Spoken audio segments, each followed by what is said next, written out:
shortly after sighting the Spanish peaks, the ascent of Vita Pass is begun. The ascent of this famous pass is one of the great engineering achievements of the Denver and Rio Grande Railroad. The line follows the ravine formed by a little stream, La Vita Mountain, rising to the right. At the head of this gulch is the wonderful Mule Shoe Curve, the sharpest curve of the kind known in railroad engineering. In the center of the bend is a bridge, and the sparkling waters of the mountain stream can be seen flashing and foaming in their rocky bed below. Standing on the rear platform of the Pullman car as the train rounds the curve, the tourist can see the fireman and engineer attending to their duties. From this point, the ascent of Dump Mountain begins. Rocks and precipitous escarpments of shaly soil to the right and perpendicular cliffs and chasms to the left. The ascent is slowly made, two great mogul engines urging their iron sinews to the giant task. The view to the eastward is one of great extent and magnificence. The plains stretch onward to the dim horizon line like a gently undulating ocean, from which rise the twin cones of Wahatoya, strangely fascinating in their symmetrical beauty. At the summit of the pass, the railroad reaches an elevation of 9,393 feet above. The Veta Mountain is to the right as the ascent of the pass is made, and rises with smooth sides and splintered pinnacles to a height of 11,176 feet above the sea level. The stupendous proportions of this mountain, the illimitable expanse of plains, the symmetrical cones of the Spanish peaks, present a picture upon which it is a never-ceasing delight for the eye to dwell. The train rolls steadily forward on its winding course, at last reaching the apex, glides into the timber, and halts at the handsome stone station over 9,000 feet above the level of the distant sea. The downward journey is past Sierra Blanca and old Fort Garland, and through that pastoral and picturesque valley known as San Luis Park. Wagon-wheel gap. At Placer one can say that the descent of Vita Pass has been accomplished, though it is still all downgrade to Alamosa. This little town is situated on the eastern border of the San Luis Valley and at the western extremity of La Vita Pass.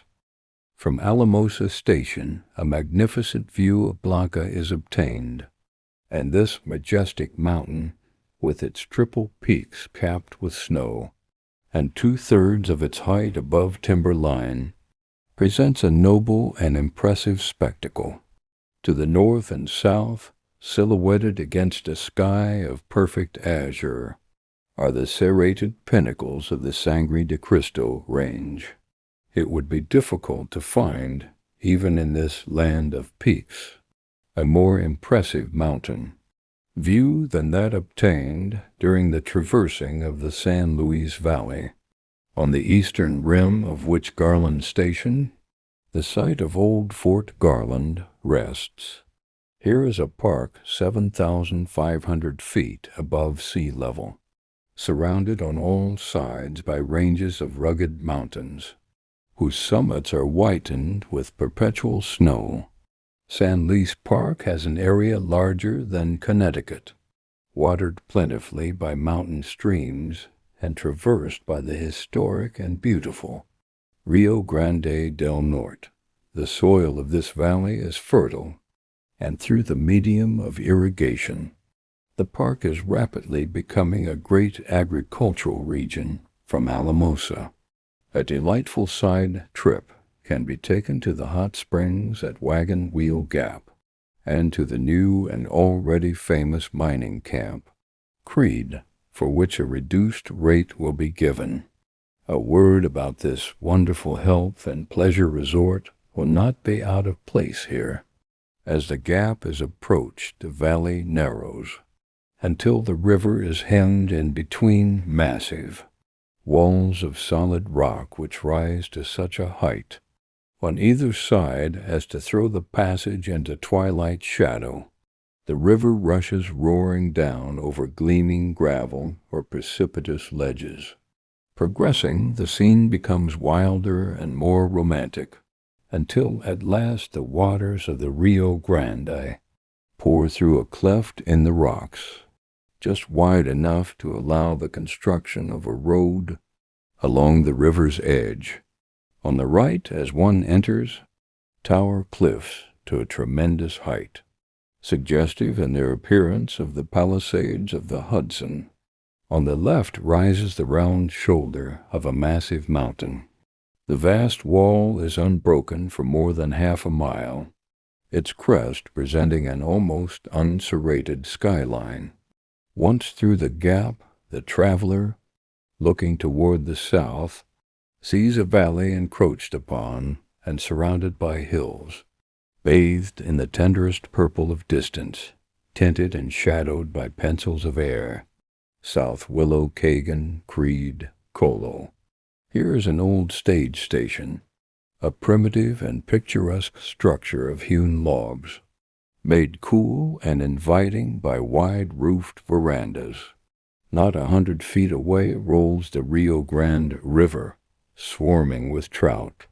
A drive of a mile along a winding road, each turn in which reveals new scenic beauties, brings the tourist to the famous springs. The medicinal qualities of the waters, both of the cold and hot springs, have been thoroughly tested and proved equal, if not superior, to the hot springs of Arkansas